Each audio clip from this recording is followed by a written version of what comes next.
माझ्या विरुद्ध दाखल गुन्ह्यांच्या सुनावणीत न्यायालयानं केलेलं भाष्य पाहता माझ्यावर राजकीय दबावातून खोटे गुन्हे दाखल करण्यात येत असल्याचं स्पष्ट झालंय।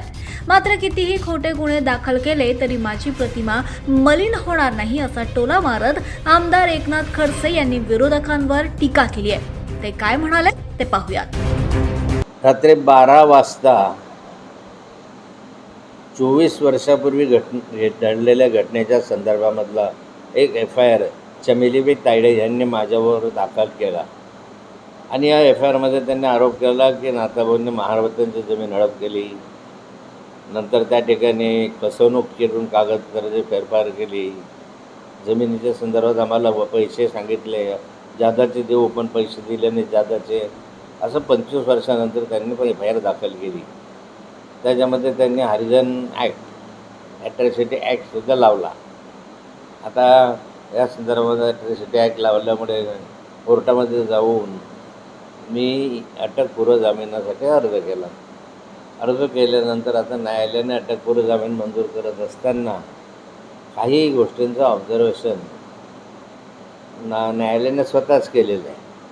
त्याच्यामध्ये त्यांनी हे सांगितलं की तुम्हाला एकतर 24 वर्षानंतर जाग आली तर हे संशयास्पद करतात, 24-25 वर्षानंतर अशी FIR दाखल करणं ही संशयास्पद राजकीय हेतूने प्रेरित आहे असं न्यायालयाने म्हटलं आहे।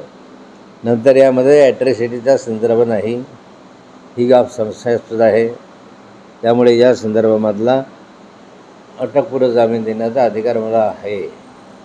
तिसरं खाडाखोड वगैरेच्या संदर्भात त्यांनी सांगितले की असं 2002 साली हा व्यवहार झाला, त्याचं म्युटेशन झालं म्हणजे त्याची नोंदणी झाली, त्यानंतर तर ट्रान्सफर झाली जमीन ट्रान्सफर होऊन इकडची तिकडे झाली, पण कुठलीही तक्रार कुणीही 24 वर्ष केली नाही, त्यामुळे त्या तक्रारीचं काही तथ्य नाही असं वाटतं असं त्यांनी सांगितलं। त्यामुळे जेवढ्या काही तक्रारी केल्या होत्या त्या तक्रारी जवळपास त्याने फेटाळल्या आणि अटकपूर्व जामीन या ठिकाणी दिला।